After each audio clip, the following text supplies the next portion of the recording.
Maligayang pagdating sa serye ng mga instructional videos na ito.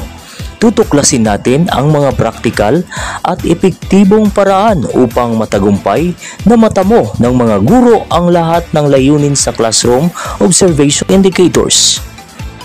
Alam natin na ang classroom observation ay isang mahalagang bahagi ng profesional na pag-unlad ng bawat guro.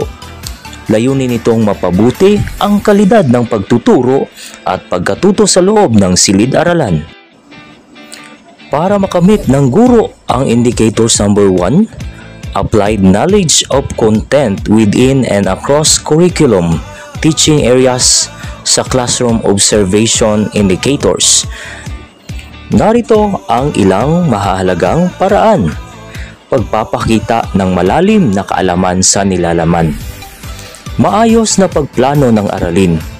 Ang guro ay dapat na may malinaw at detalyadong plano ng aralin na nagpapakita ng kanyang kahusayan sa paksa.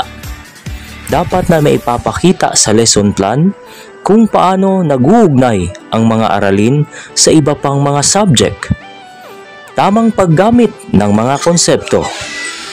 Ang guro ay dapat gumamit ng tama at angkop na mga konsepto at terminolohiya sa pagtuturo. Dapat niyang maipaliwanag ang mga komplikadong idea sa paraang madaling maintindihan ng mga mag-aaral. Pagsagot sa mga tanong ng mga mag-aaral. Ang guro ay dapat makasagot ng maayos at may kumpiyansa sa mga tanong ng mga mag-aaral. Dapat niyang maipakita ang kanyang kakayahang magbigay ng karagdagang impormasyon at paliwanag.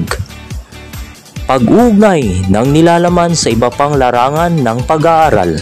Integrasyon ng mga paksa. Ang guro ay dapat magpakita ng kakayahang iugnay ang mga paksa sa iba pang larangan ng pag-aaral tulad ng matematika, agham, kasaysayan at iba pa.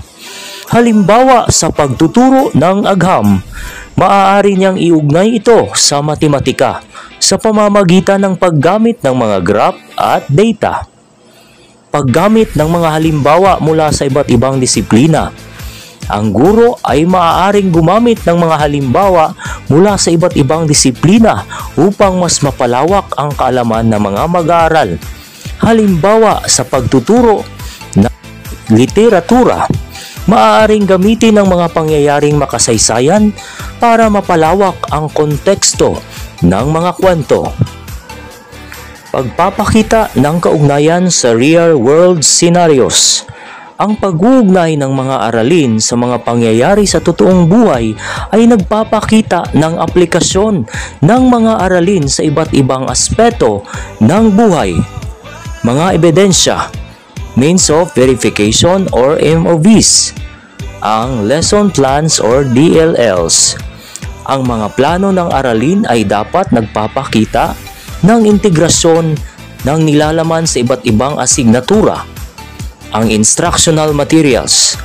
Ang mga ginamit na materyales ay dapat nagpapakita ng mastery ng content at integrasyon nito sa iba pang mga subject. Performance tasks, test materials. Ang pagtatasa ay dapat nagpapakita ng kakayahan ng mag-aaral na mag-apply ng kanilang nalalaman sa iba't ibang larangan. Classroom Observation Tool COT Rating Sheets.